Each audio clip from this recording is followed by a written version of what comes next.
En realidad es un poco a la inversa.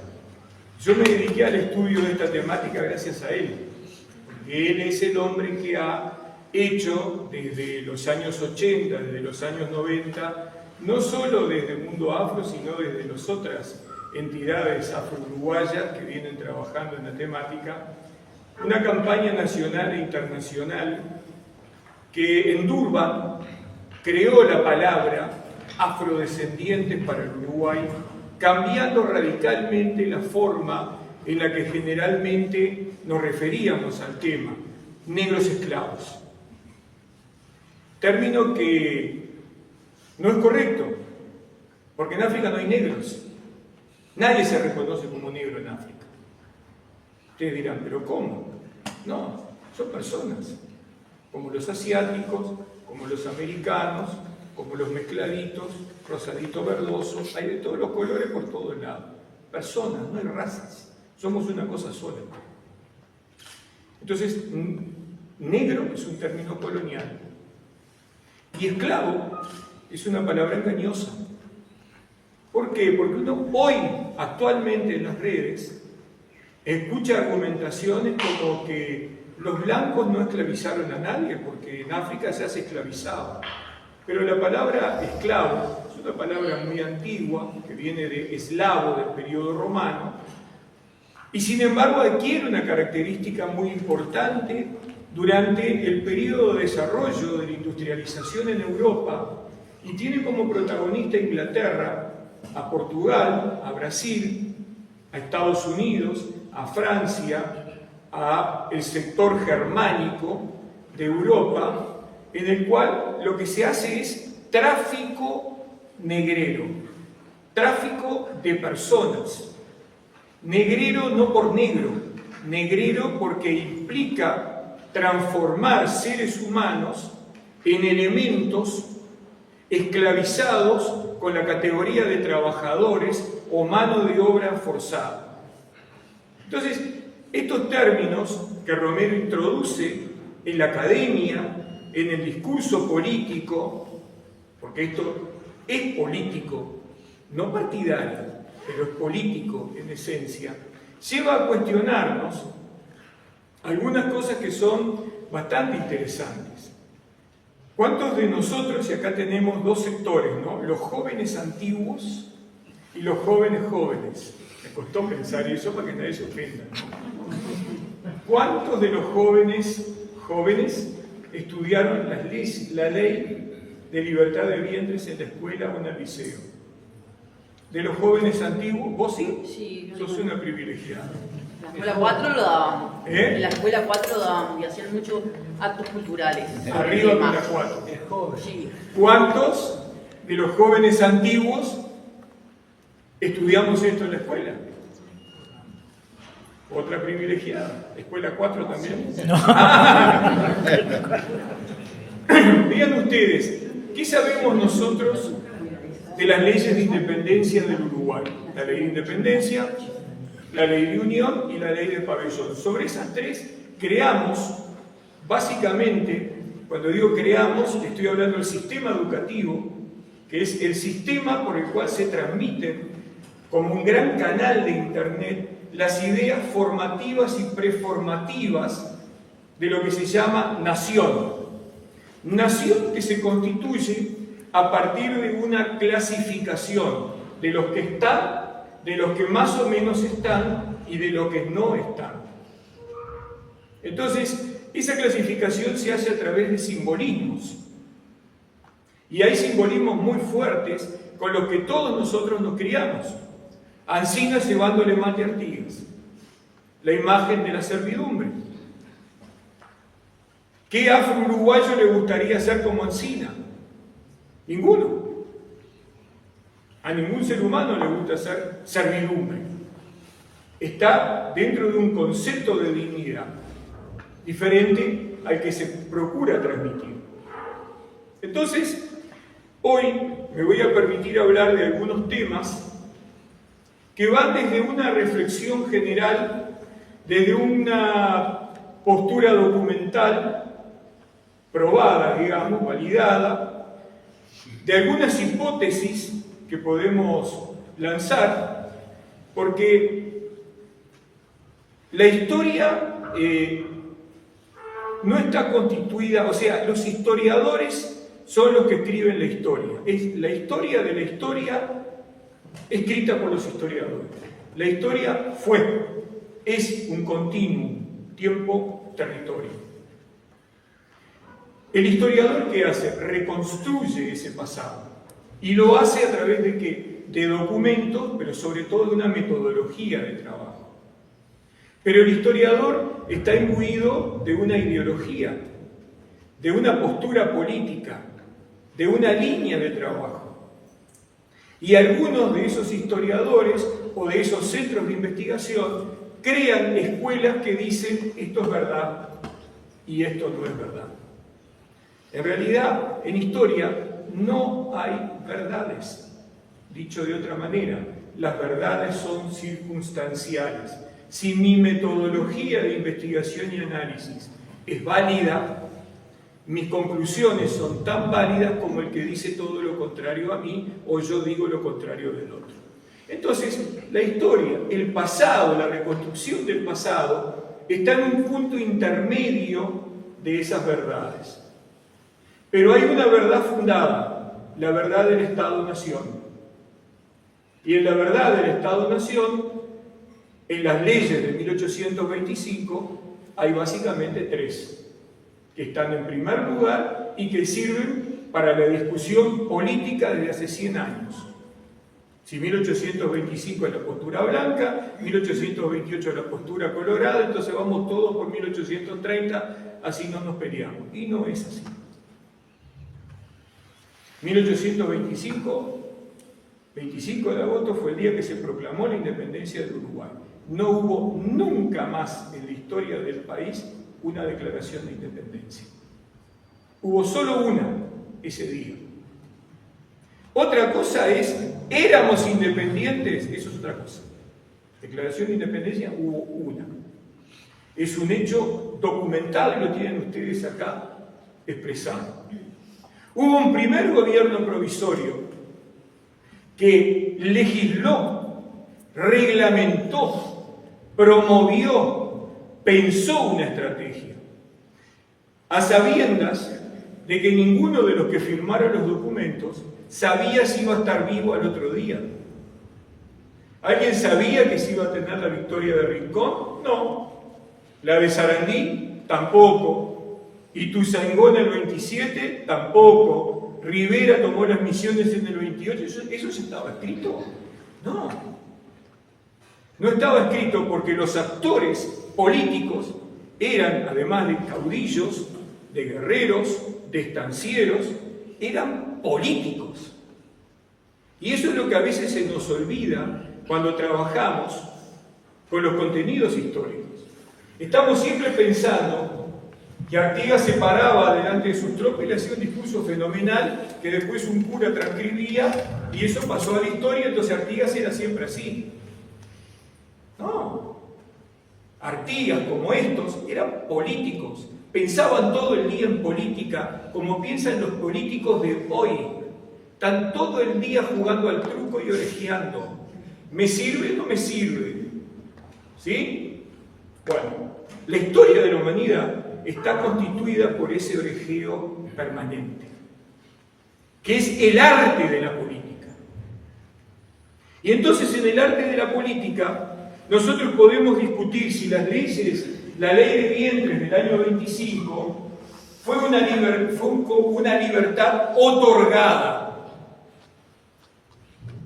Y siempre que nosotros vemos decisiones del Estado, estamos acostumbrados a decir y pensar en términos de el Estado le otorgó la libertad a los esclavizados, el Estado otorgó tal cosa, el Estado otorgó tal otra.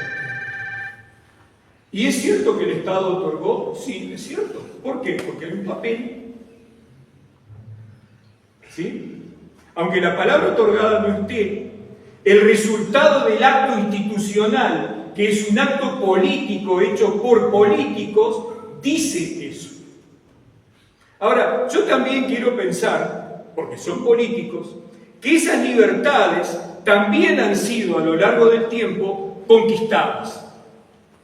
Porque no puede ser que todos los sectores sociales a lo largo y a lo ancho de la historia de la humanidad que no están en el poder siempre reciben de arriba para abajo el beneficio de los hechos que son trascendentes para la condición humana.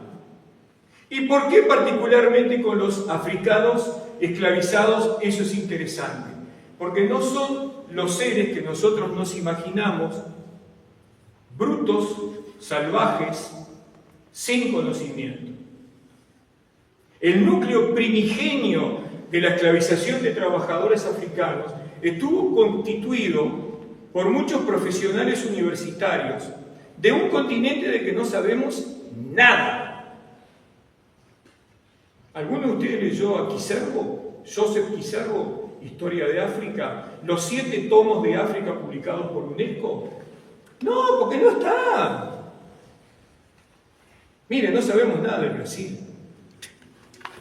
Un poquito de Argentina, pero como hablan el mismo idioma los estamos mirando todo el día. Sabemos muy poco de historia. Esa es la verdad.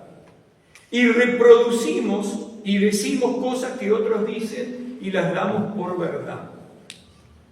Y yo digo que en este proceso de las leyes del 25 de agosto de la ley de vientres, sí hubo un acto político de los gobernantes, también hubo una visión política de reconocimiento de quién formaban las tropas que estaban paradas afuera del rancho donde se firmaron las leyes del 25.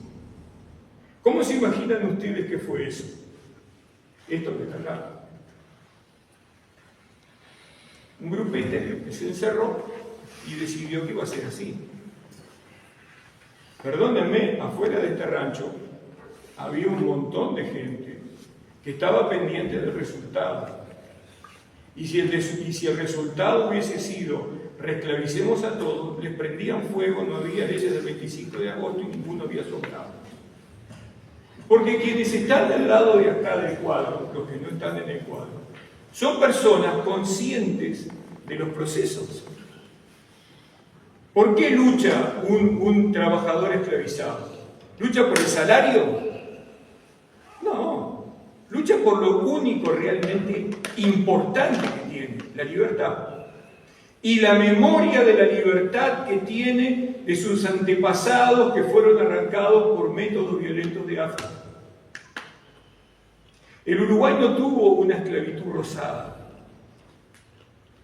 El Uruguay tuvo una esclavitud violenta porque la esclavitud es un sistema que se aplica por igual en todo el planeta y solo se sustenta sobre el modelo del ejercicio de la violencia física o simbólica. Yo te pongo las cadenas de hierro, te castigo, te obligo a una violenta represión a tal punto de que intento anularte como persona para reaccionar frente a la violencia que me aplica. Pero no siempre resulta así. Y resulta que los afrodescendientes se rebelan. Y todos saben que se pueden rebelar y que una rebelión de esclavizados es de lo más peligroso que puede existir. ¿Por qué? No tienen nada para perder. No tienen nada para perder. Y miren que el ejército oriental de las Provincias Unidas, el que viene después, no era un ejército de señoritas. La disciplina se construía en base a régimen violento, disciplina fuerte.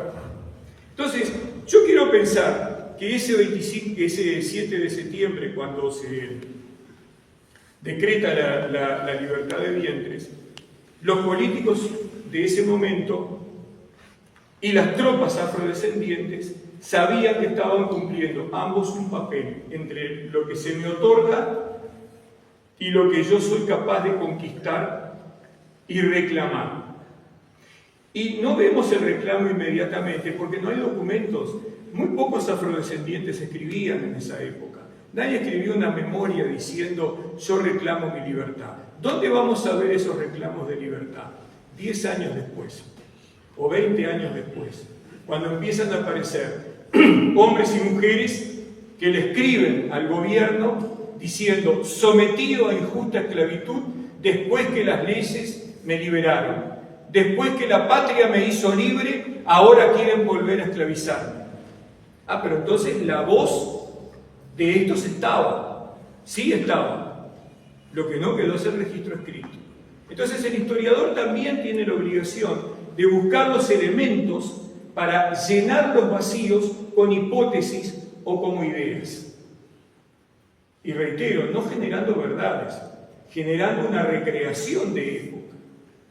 Ahora, todo esto estuvo acompañado en el proceso del Estado-Nación de temas silenciados. Vamos dejando que este tema, como vamos a ver ahora cronológicamente, se vaya apaciguando, ¿verdad? Vamos dejando que corra. Es bueno recordar que la ley de libertad de vientres del año 25 no se puso en práctica en forma inmediata. Se decretó, pero no dependía de la estructura institucional, que no existía. ¿Quién realizaba los bautismos, matrimonios y defunciones? La Iglesia. El cura asentaba los libros si se aplicaba la ley o no se aplicaba la ley. ¿Qué es lo que la investigación en historia regional y en historia local demuestra? Y es ahí donde hay que trabajar con los archivos parroquiales de Florida. ¿Qué es lo que registra la historia de esos documentos? ¿Hubo o no hubo bautismos de libertad a partir de la ley? Bueno, en Tacuarembó no existía, ¿verdad? ¿Qué archivos tenemos? Paysandú y Melo. Y ahí no aparece. Aparece alguno, pero después de 1830. Entonces, esta es una declaración que quedó silenciada a pesar de la importancia moral, jurídica, de la importancia del derecho reparatorio que significaba como una declaración pública que se da en toda América en la Revolución Republicana y Liberal, pero que no siempre tiene eso el empuje institucional para que se constituya como una estructura aceptada. Con el pasar del tiempo, además, el papel de los afrodescendientes empezó a ser invisibilizado en los procesos históricos.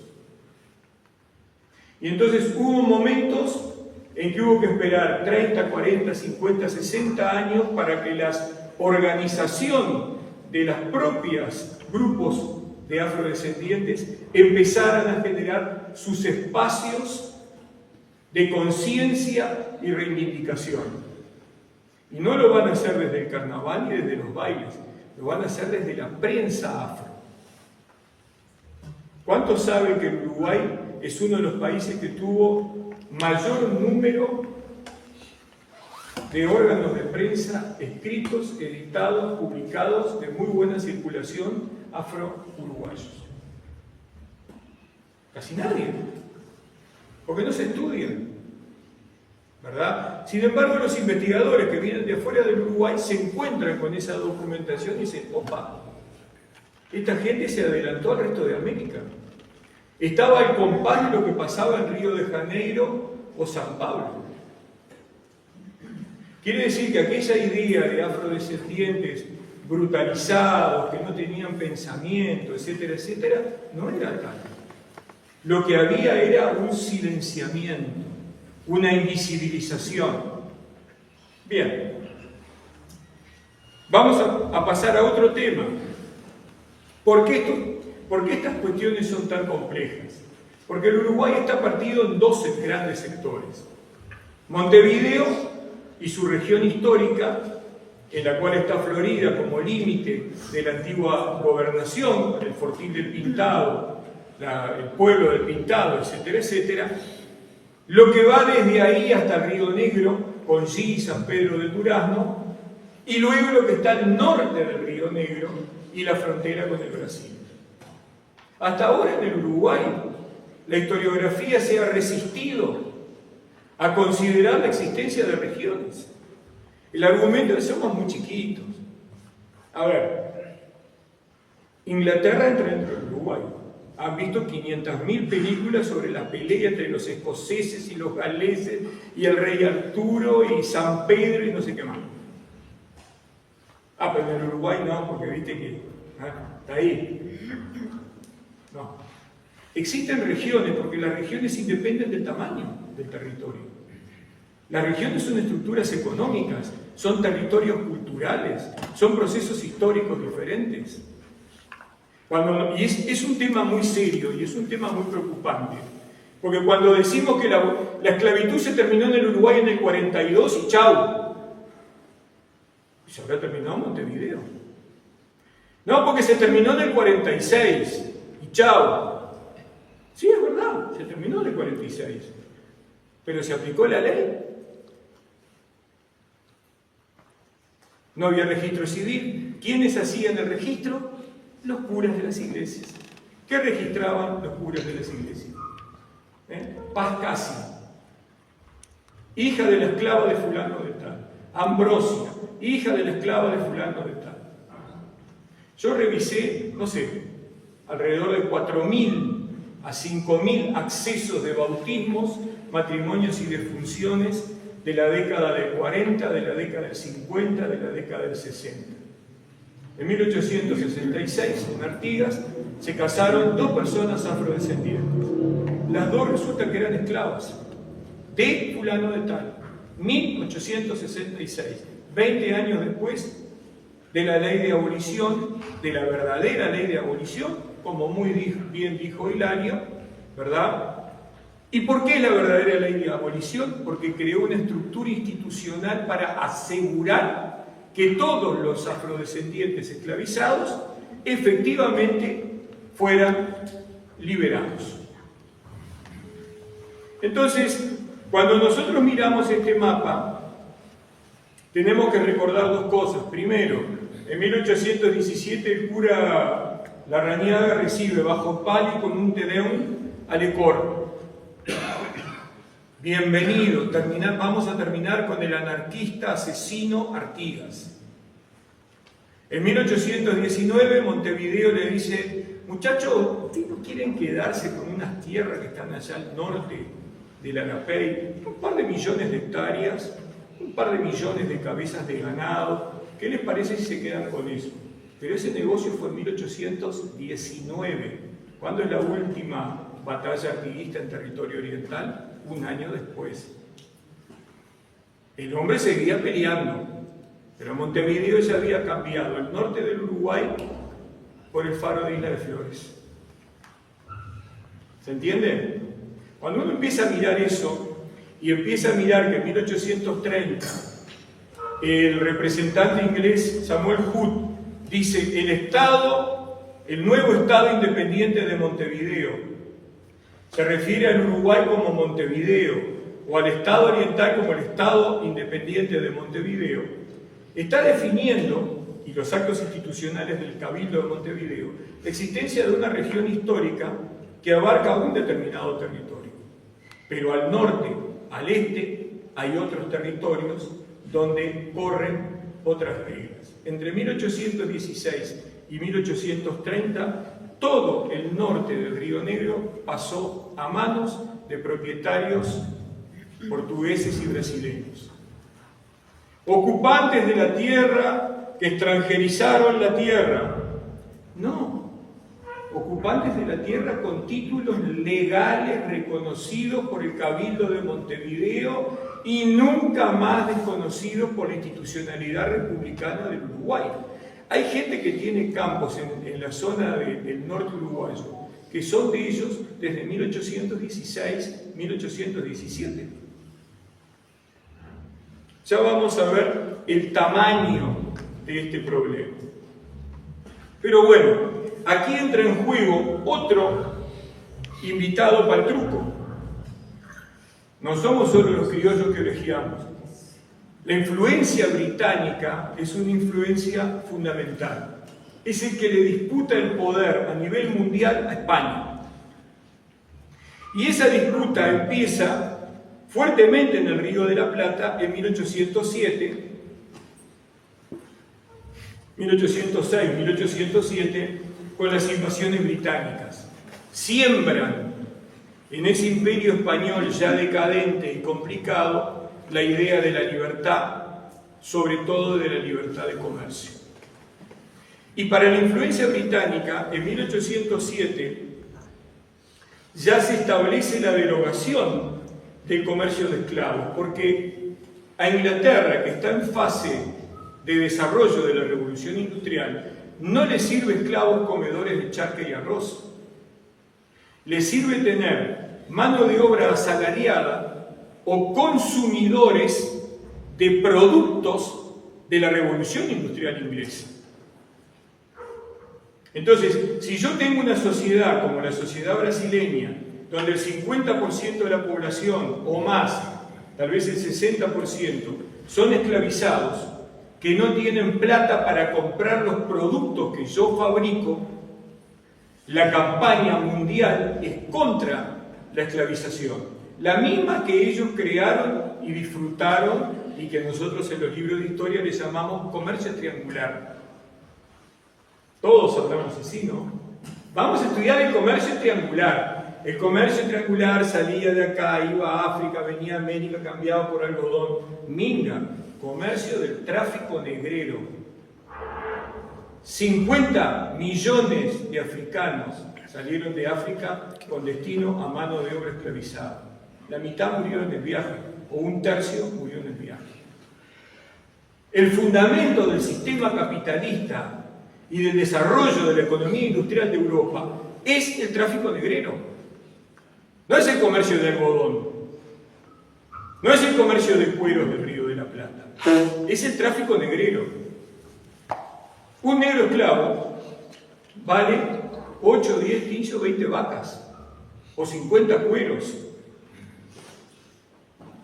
La tierra no vale nada, yo compro tierras vendiendo esclavizados.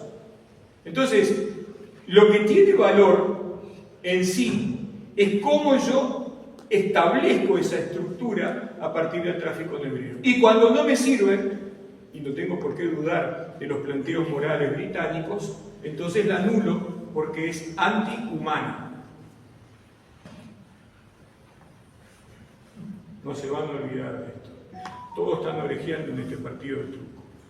En 1823, Gran Bretaña o los británicos establecen como criterio internacional para realizar acuerdos de comercio la limitación al tráfico negrero. 1823.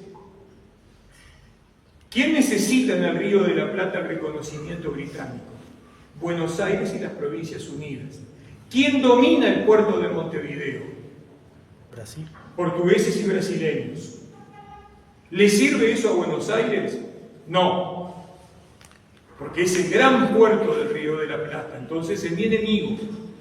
Entonces, ¿qué hago yo? Busco el acuerdo con Gran Bretaña. Gran Bretaña me exige esto y yo estoy dispuesto. Y como demostración, ya en 1813 había establecido la libertad de bienes, aunque vamos a ver cómo también no se cumplió, porque se establecieron una serie de condiciones. En 1831, la influencia británica condiciona al Brasil en las mismas características. En 1833 se abole finalmente la esclavitud en Inglaterra. Y en 1850, vean que pasaron 43 años de una punta a la otra, Inglaterra sale a combatir el tráfico negrero en todo el Atlántico. Suprime la venida de África a América de esclavizados. Y de esa manera consigue ponerle un candado a las estructuras comerciales del Río de la Plata y obligarlo a una cierta transformación en la composición de la mano de obra. ¿Cuáles son las motivaciones del imperio? Bueno, las ideas de la Ilustración, la libertad, la independencia, las ideas del positivismo, el desarrollo de la industrialización, la formación de un mercado de consumo global, la competencia con Francia, con Alemania, con Estados Unidos, con los propios brasileños. Era una guerra global de mercado, donde Inglaterra se posicionaba frente al resto de los otros países. En el Río de la Plata, veamos.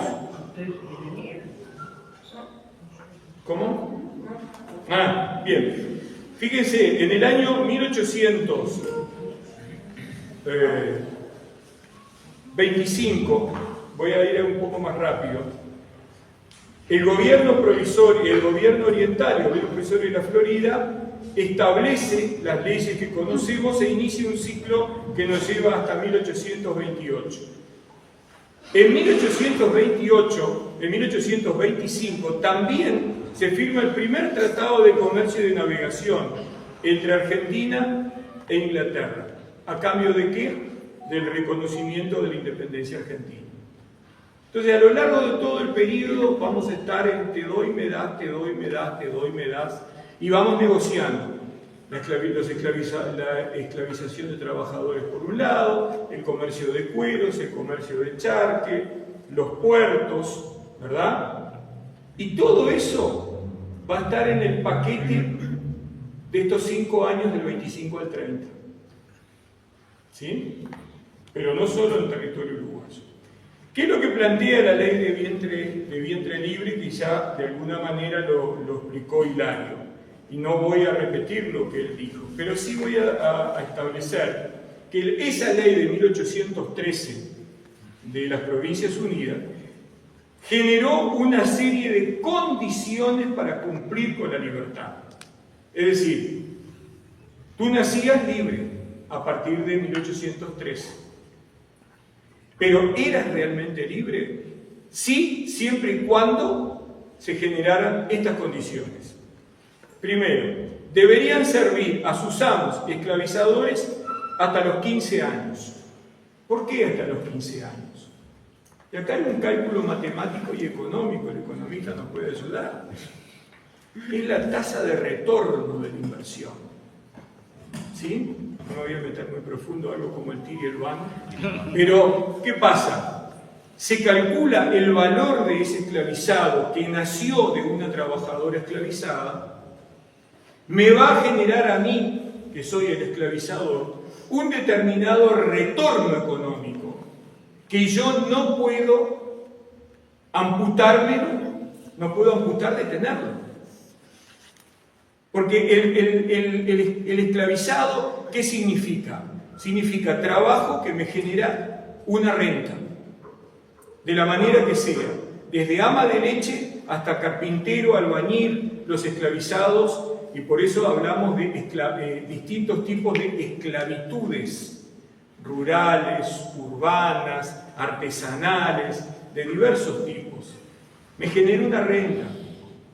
Y la renta siempre está concentrada entre los 5 años y los 20 años. Ese es el momento de máxima explotación de la mano de obra. Y ustedes comparan esto con el valor de mercado en la prensa de la época, y los esclavizados más caros son los que están en esa franja etaria. Eso significa que es el momento en que yo puedo extraer mayor renta de ese trabajo. Entonces, ¿qué es lo primero que hace la ley? Vientre libre, pero hasta los 15 años. Pero bueno, los libertos por nacimiento podrían ser separados de sus madres a partir de los 2 años y pasados a otro tutor. O sea, nacen libres, pero en realidad forman parte de un capital que yo puedo mover. Yo tengo una deuda que no puedo pagar. Te entrego una esclavizada, hija de un esclavo. Pago de deuda. Dirán ustedes, ¿puede pasar? ¿Puede pasar? No, pasaba. Había niños que habían recibido en vida, como herencia adelantada, bebés, hijos de esclavizados. Los niños en una etapa en que la niñez no existía, como la conocemos nosotros, empezaban a trabajar con 4 años. Con 4 años andaban a caballo, con 4 años empezaban a ayudar con las lecheras. Las niñas con 5 y 6 años aprendían a coser, aprendían a trabajar en la huerta. La etapa de trabajo del esclavizado era muy larga. Por lo tanto, todos estos elementos están en cuenta. Así que yo te permito que separo a tu hijo de tu madre. Hoy, ¿cómo llamamos eso? Le pusieron un nombre, desgraciadamente de moda: violencia vicaria. Es una forma de sometimiento violento. Yo tomo tu hija, que no es tuya, es mía, porque vos sos parte de mi propiedad, y se la paso a otro para cumplir o con una deuda o con determinados elementos. Entonces, ¿es libertad de vientres? ¿Sí? Legalmente, institucionalmente, una libertad de vientres otorgada. Pero luego va a venir el proceso para conquistar esa libertad, porque estas madres no se van a quedar calladas. Van a reclamar de todas las maneras posibles para recuperar a sus hijos. Pero eso establecía la ley, pero establecía más todavía. Establecía que los curas deberían pasar al gobierno, porque se les ponía a los curas la responsabilidad, la lista de bautizados en esa condición. O sea, yo tengo que tener el control de cómo se mueve mi capital en términos de mano de obra. A partir de los 15 años recibirían un salario de $1 peso mensual todos los hijos de vientre libre. ¿Pero podían manejar la plata? No, iba a la tesorería del Estado, que cuando cumplías 20 años te la entregaban, ¿o no? ¿Se entiende cómo se va aplazando el proceso cada vez más? Bien, otro dato interesante de la historiadora Crespi. Entre 1813 y 1815 se realizaron 2003 bautismos de vientre libre en Buenos Aires. En 1816 solo 1253 estaban vivos.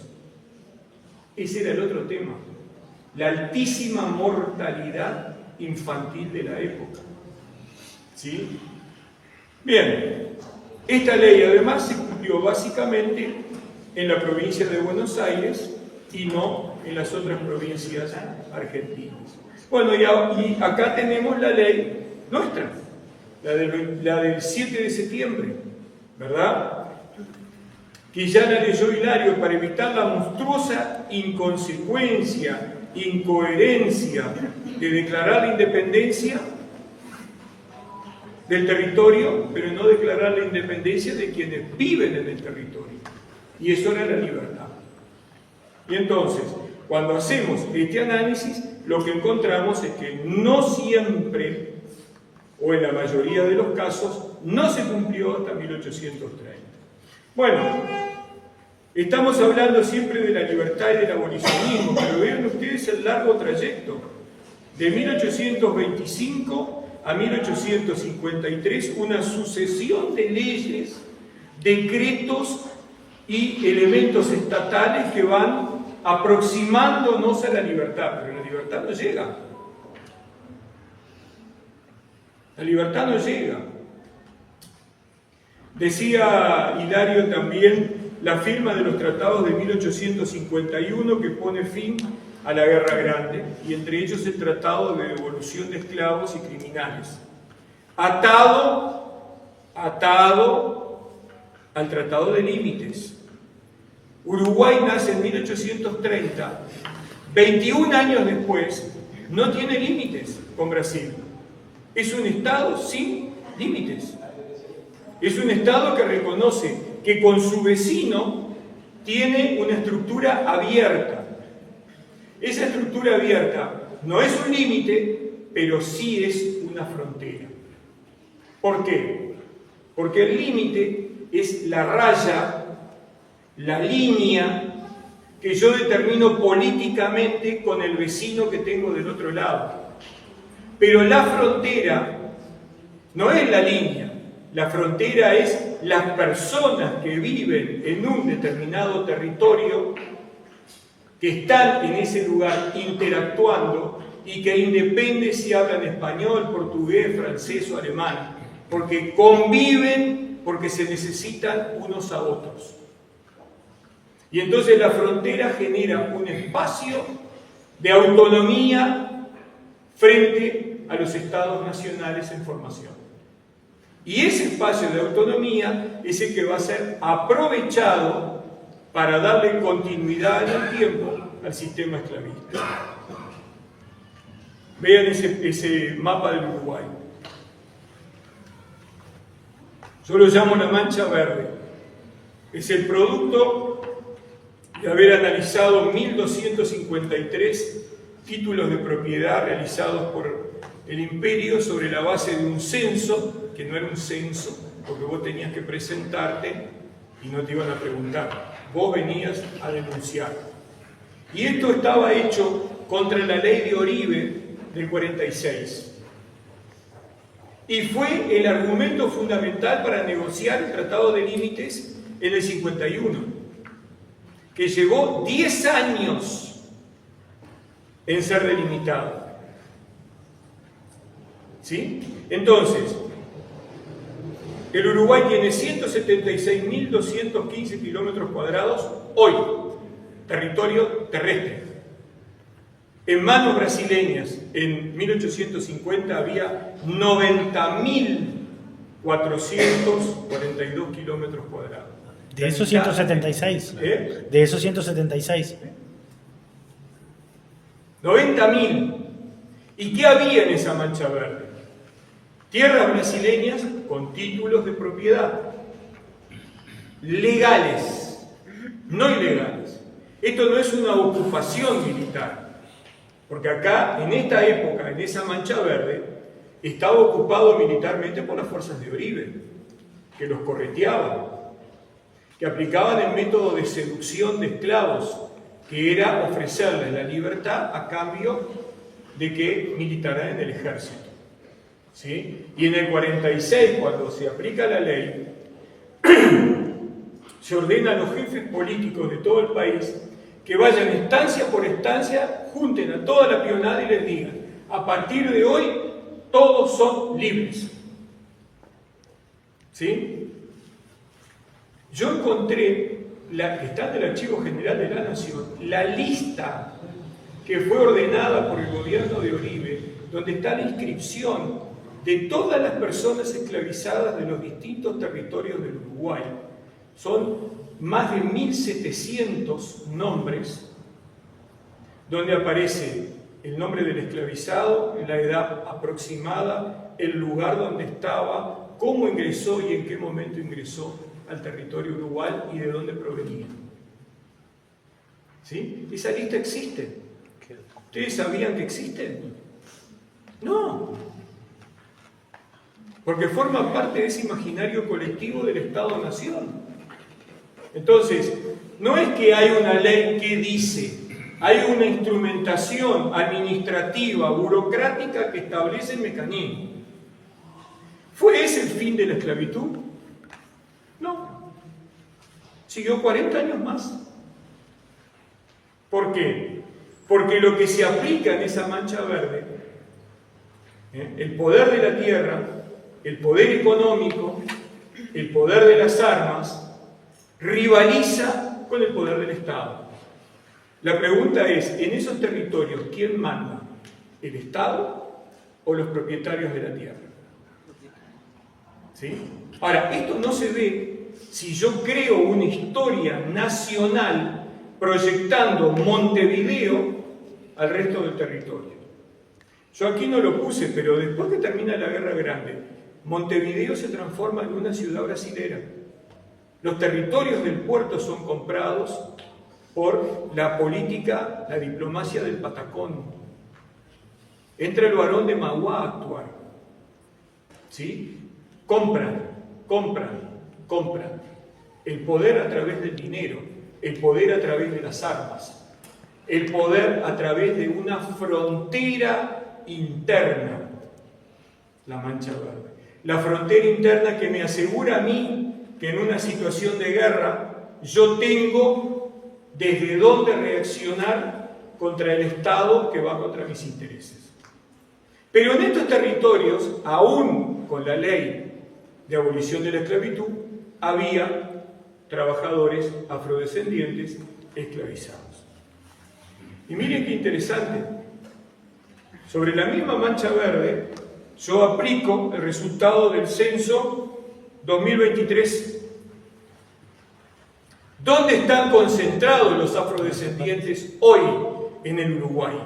Están concentrados en los mismos lugares que estaban hace 150 años, con una diferencia con los estudios anteriores. Montevideo creció enormemente, pasó del 5% al 10% en autoidentificación. Rivera, Artigas y Cerro Largo, que eran el 25%, ahora están en un 21,8%. Numerito más, numerito menos, una cuarta parte de la población de estos departamentos es de origen afro. ¿Sí? Entonces, creamos una estructura política interna que nos va a permitir hacer ¿qué? Una movilización migratoria, como se dice hoy, transfronteriza de afrodescendientes ilegalmente. ¿Por qué ilegalmente?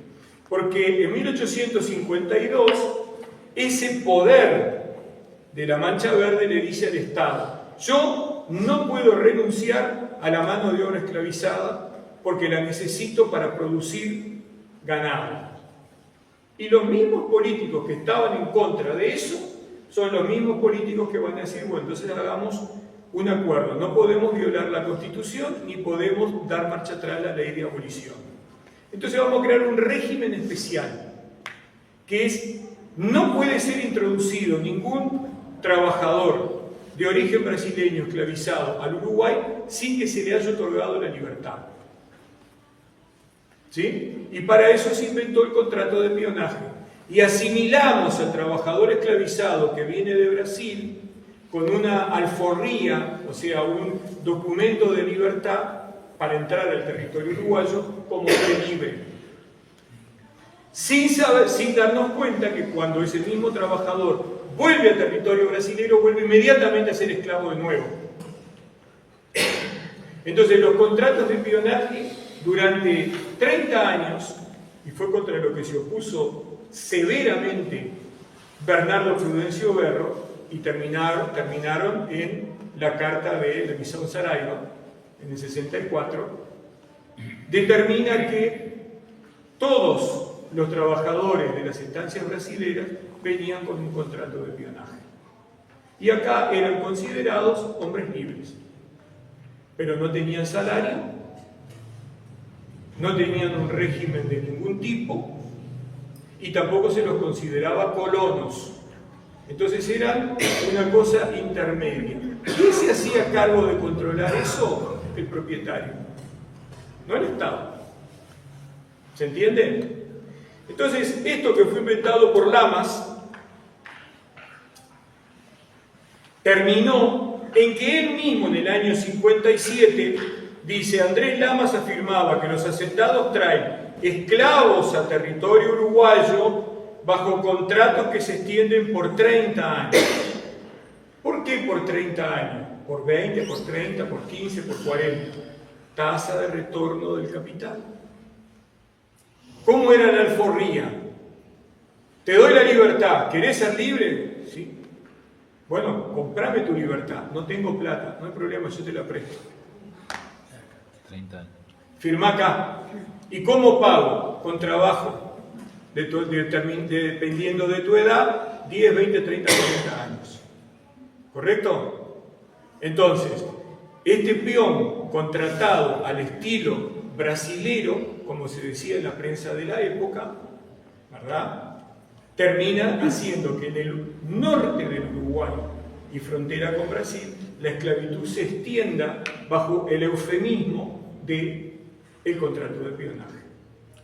Ahora, esto en el sur no se ve, porque en el sur efectivamente Montevideo no existía más el régimen esclavista, porque ya estábamos en una etapa del régimen del trabajador asalariado. Y el trabajador asalariado es mucho más conveniente que el trabajador esclavo. Además de las razones morales, el trabajador asalariado está obligado a trabajar para poder comer. El trabajador esclavizado no tiene ningún motivo para esforzarse en su trabajo, porque si trabaja más o trabaja menos, no va a variar su condición jurídica, no va a variar su condición laboral. Entonces, un mecanismo de resistencia es lo que en Brasil se llama el corpo mole, ¿sí? Aflojar, trabajar lo menos posible, buscar mecanismos de resistencia adentro del trabajo, ¿verdad? Para evitar la violencia, pero tampoco para aumentarle la renta al esclavista. Pero pasa otra cosa. Dijimos que en 1850 los británicos cierran el tráfico atlántico. ¿Qué ocurre? Una crisis de mano de obra en los saladeros de Pelotas, Valle, Libramento, Don Pedrito, Río Grande, de toda la costa, de toda la frontera de Brasil con el Uruguay. Entonces, miren lo que denuncia Andrés Lamas. En algunos establecimientos del Estado oriental no solo existe de hecho la esclavitud, sino que al lado del criadero de vacas se establece un pequeño criadero de esclavos. La contratación, la obtención de hombres y mujeres destinados exclusivamente a la reproducción para la venta y la reproducción de la mano de obra del trabajador esclavizado. Y esto tampoco existe en la realidad montevideana. Existe en la realidad de estos territorios norteños y solo los percibimos cuando lo analizamos a la luz de la metodología de investigación de la historia regional. Y es grave, es muy grave. ¿Cómo se compensaba la falta de mano de obra? Bueno, déjenme decirles que, como estamos en Florida y no creo que haya ningún pariente, los especialistas en esa materia eran Filibino Antunes Maciel y Desiderio Antunes Maciel. Desiderio fue perseguido por Oliva y condenado a muerte. No lo agarraron, disparó para el Brasil. Los dos vivían en Pelotas, dueños de saladeros, tenían planteles de más de 150 esclavizados. Uno de ellos era el varón de Tres Cerros y su mujer la llamaba la baronesa.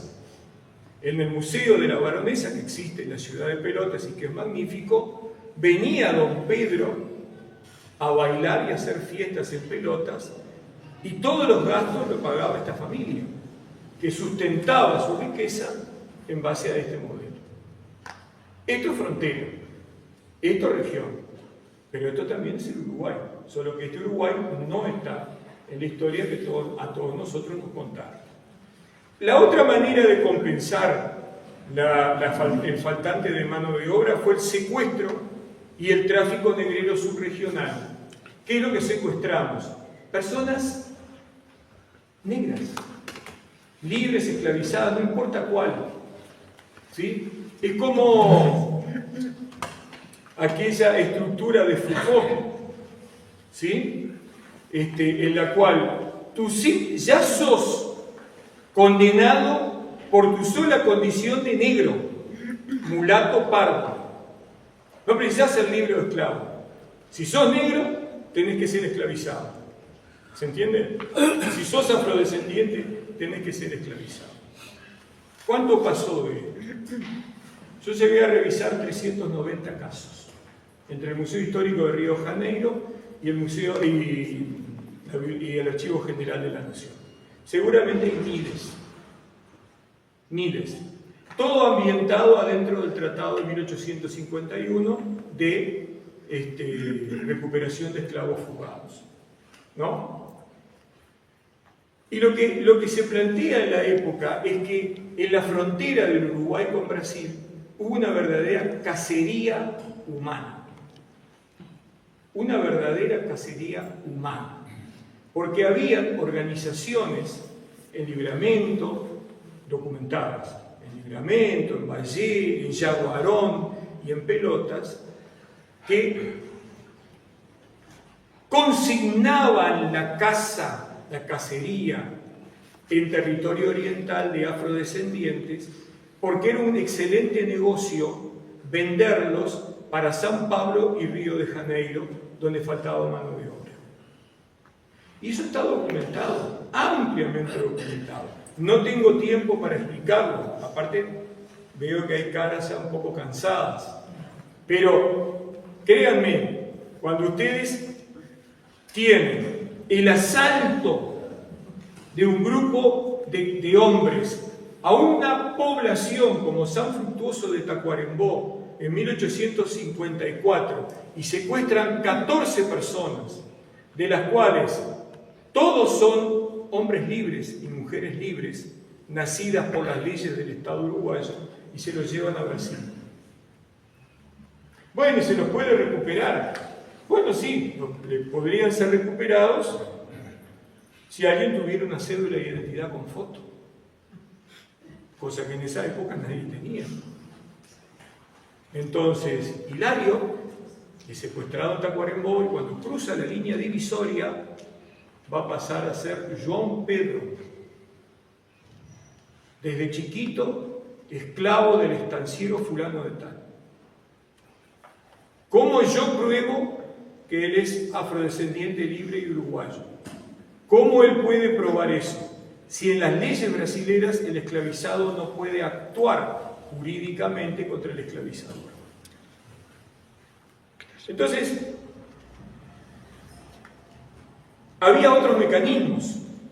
En 1854, en la zona de Curtiseiras, a 15 kilómetros de la actual ciudad de Rivera, se denunciaba que el cura de Libramento salía a caballo,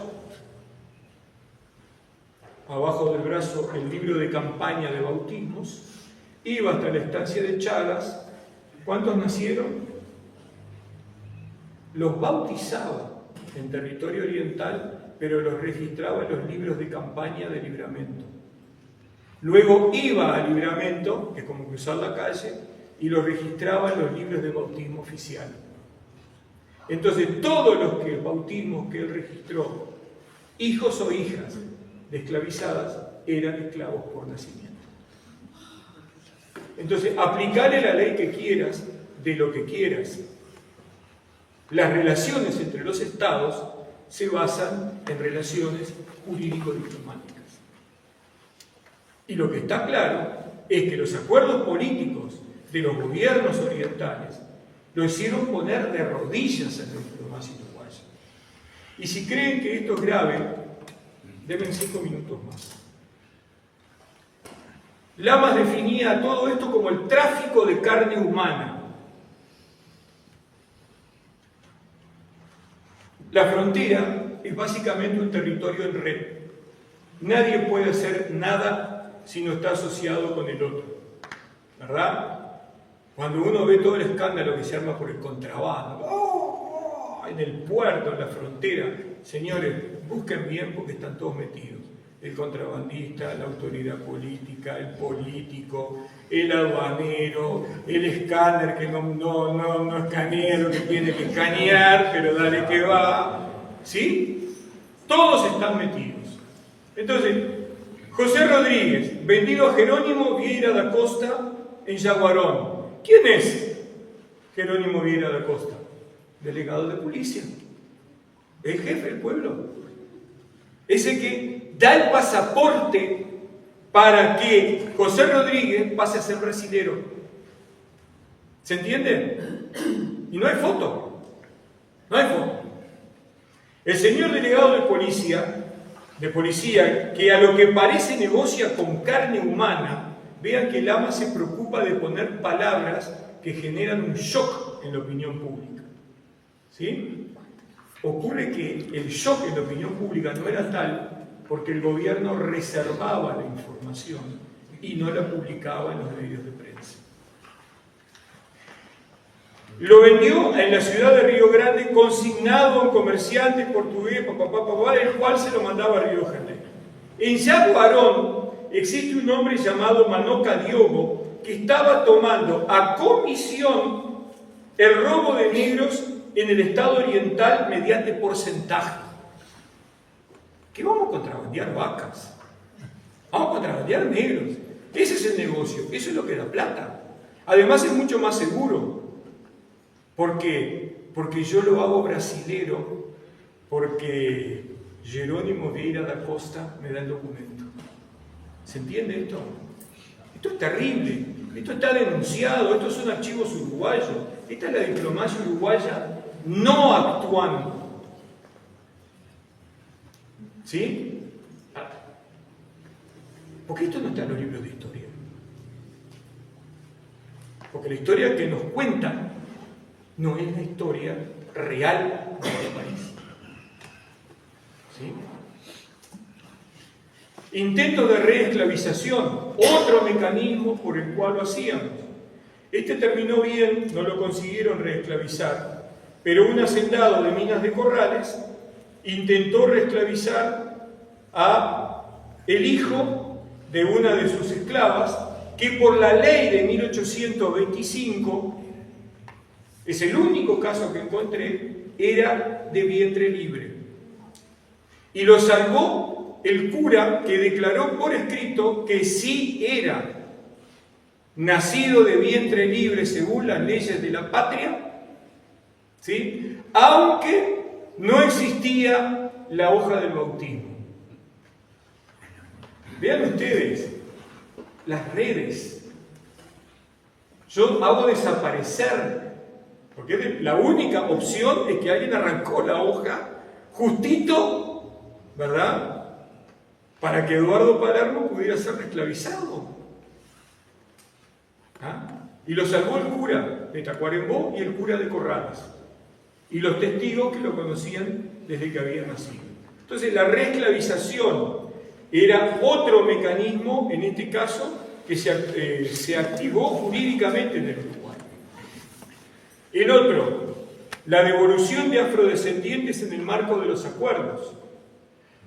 La fuga es la norma natural del que está prisionero en esa situación.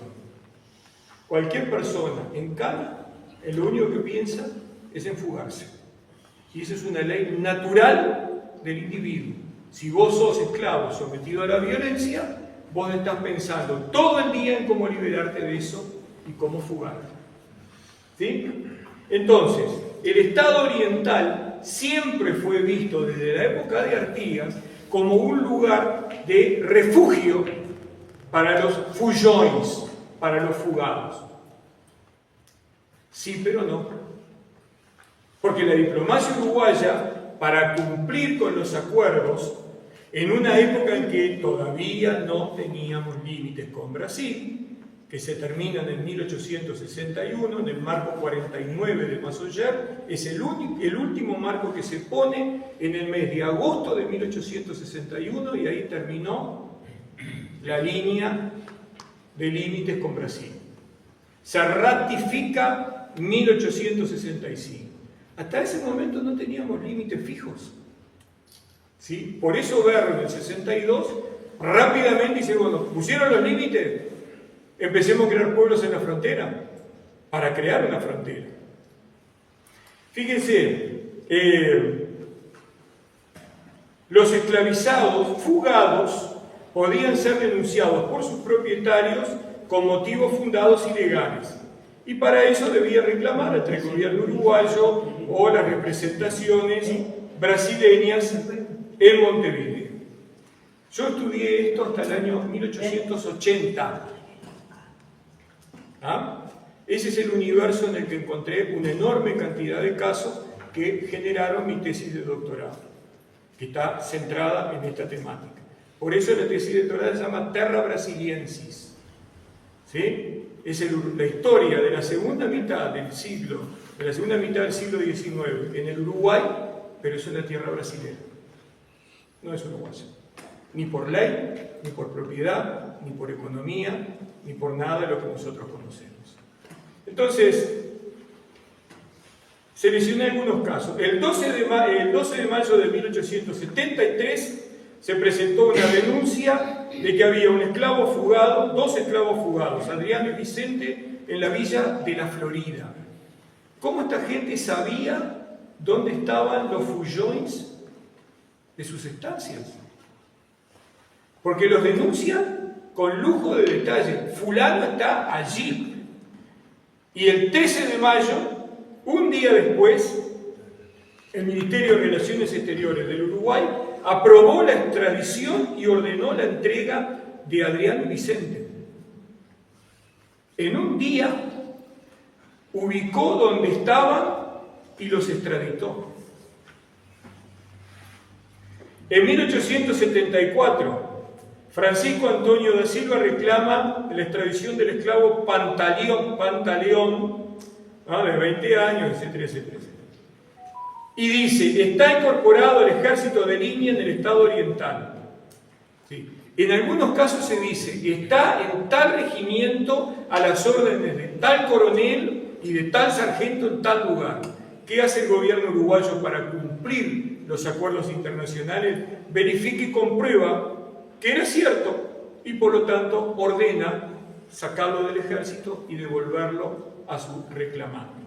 ¿Se dan cuenta que extraditarlo es volverlo a su condición de esclavo?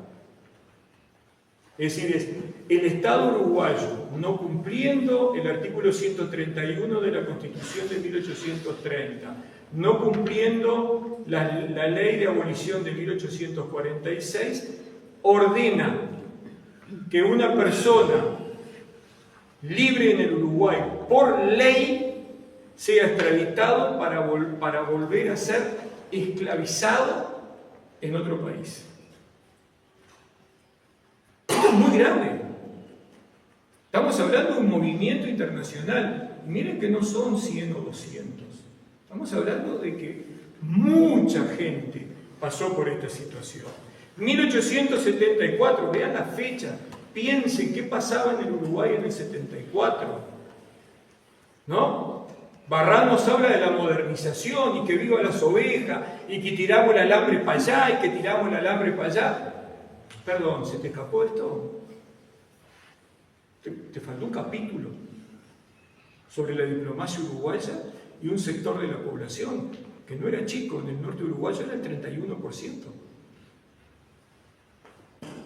¿Entiende la gravedad del asunto? Obviamente yo no tengo la verdad. Lo que estoy es exponiendo documentos que están en los archivos y que permiten que la invisibilización de situaciones graves y el silencio que hace un Estado sobre una situación jurídica condenada internacionalmente desde 1807 y que está incluida en los tratados de Versalles, los tratados de Viena de 1815. 1874. Y para cerrar, esto es el límite de lo ridículo con lo trágico.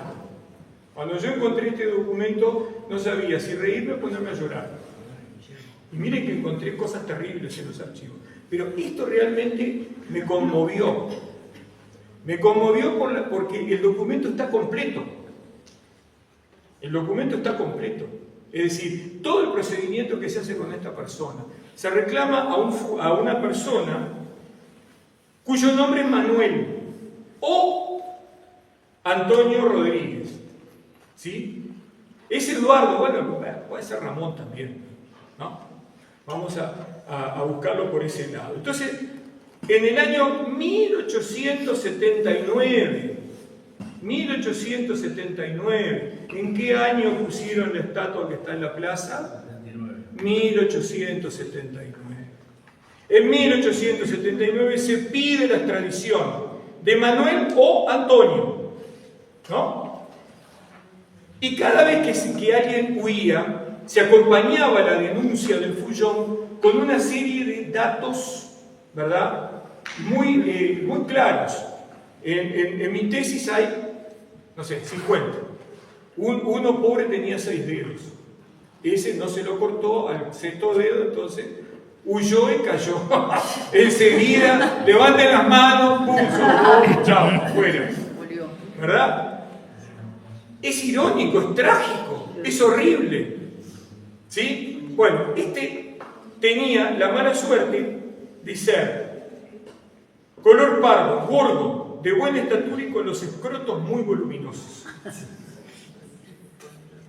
Cuando yo leí esto, digo, no puede ser. Esto es como una tomadura de pelo, una ironía trágica. Pues bien, la legación brasilera, en 1881, solicita la extradición de Antonio, que se habría refugiado en la estancia de Antenor Cunha, en el paraje Clara de Tacuarembó. ¿Cómo los tipos sabían dónde estaba? Explíquenme, si las redes no funcionan, es uno más en el montón. Habiendo adoptado el nombre de Antonio Rodríguez, o sea que cualquiera de ustedes me viene bien de que tenga el escroto abultado, marchó. Porque fue eso lo que pasó. Entonces se le ordena, el Ministerio de Gobierno le ordena al jefe de policía, al juez de paz, que tomen declaraciones de testigos. Todos los testigos son peones brasileros en la misma condición, aunque no lo diga acá, en una condición igual o similar a la de Manuel o Antonio Rodríguez. ¿No? Y entonces nadie lo conocía ni sabía quién era Antonio.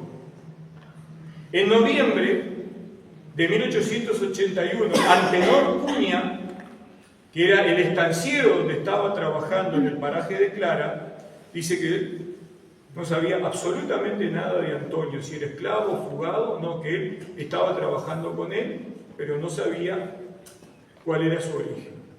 Entonces, se le hace el interrogatorio a Antonio Rodríguez, quien se lo reconoce como de 30 años, brasilero, soltero, peón de la estancia de Antenor Cunha, declarando que nunca fue esclavo, que llegó hacía 5 años desde Camacuá a la casa de Joaquín Sisto Suárez, que fue quien lo crió y nunca lo redujo a esclavitud. Y declaró no conocer los denunciantes. Entonces, ¿qué informa el juez? Coincide en algo. Acá hay abogados. Coincide en algo. Las características indicadas. Es moreno, estatura alta, barba entera, un poco canoso, más bien delgado. Y el detenido efectivamente tiene el escroto abultado. O sea, es más o menos parecido. En lo que es igual es en esto. A pesar de que las señas coinciden en algo, Antonio fue remitido a Montevideo en enero de 1882. Vayan viendo las fechas. 1882. ¿No? Allí el juez determina, con criterio, no resulta justificada la identidad del criminal. O sea, ya es un criminal. ¿Ah? Por lo cual ordenó su retorno, su libertad, y este hombre vuelve a Tacuarembó. A los pocos meses lo van a buscar a Tacuarembó, lo traen de vuelta a Montevideo y ahí el expediente le faltan las últimas 2 hojas. Pero en la última hoja, gracias a Dios, la legación, el 14 de diciembre de 1882, la legación brasileña le agradece por nota al gobierno uruguayo su resolución de haber accedido a la extradición. El hombre fue reducido nuevamente a esclavitud, o reducido a esclavitud, por su sola condición de tener el escroto abultado. Entonces, cierro con esto. ¿Cuál es el punto? Ahí mi correo si alguien quiere conectarse. ¿Cuál es el punto al que llegamos, ¿verdad? En el que el cumplimiento de los acuerdos internacionales nos obliga por encima de los derechos, de las leyes, nos obliga por encima del buen criterio de un abogado de la justicia. Llegamos al punto, y esto yo lo entiendo, aunque podemos discutirlo, es parte de un racismo estructural que tenía el Estado uruguayo en esa época, o por lo menos de un doble discurso, ¿verdad? Y de los historiadores, un desconocimiento muy en el límite de lo que yo quiero silenciar, o de lo que a mí no me interesa, porque de repente no es importante en otros procesos históricos. Pero estas cosas no se nos pueden escapar, porque el Uruguay, ese Uruguay del cual hacemos orejeo todos los días del año, 365 días del año, somos todos. Y dentro del somos todos hay un sector de la población uruguaya que sufrió mucho más que el resto de la población, que coincidentemente es la población con más índices de NBI, con salarios más bajos, con mayor índice de analfabetismo, con menor posibilidad de acceso a todo, ¿verdad? Más allá que a raíz del propio trabajo reivindicativo de las organizaciones sociales de afrodescendientes, hoy tenemos una mayor representación universitaria, muy lejana del 10.9% que son los afrodescendientes como representantes del pueblo uruguayo. Entonces yo creo que una forma de honrar a aquellos que un 7 de septiembre de 1825 quisieron poner una piedra fundamental en un proceso histórico que tuvo todo este recorrido, lo menos que podemos hacer es que la información esté disponible, y que esté disponible ¿a dónde? En la escuela, en el liceo, en los CERP, en las clases de la universidad, que esté disponible en las organizaciones de afrodescendientes. Porque ¿de qué manera queremos construir una historia que nos abarque a todos? A los que están abajo y a los que tradicionalmente están arriba. Solamente a través de la información y del conocimiento de la documentación que existe. Y para eso mi reclamo, ya de larga data, es: el Uruguay necesita reescribir lo que se llama la historia nacional a partir de la primero aceptación y luego incorporación de las historias regionales. Porque si yo no escribo desde la región, esto no existe. Díganme ustedes, vuelvo al principio, los jóvenes antiguos y los jóvenes jóvenes, ¿estudiaron esto en un salón de clase? No. Bueno, lo que no está escrito en un libro o en un manual, señores, no existe. Porque las palabras se las lleva el viento. Tiene que estar escrito. Muchas gracias.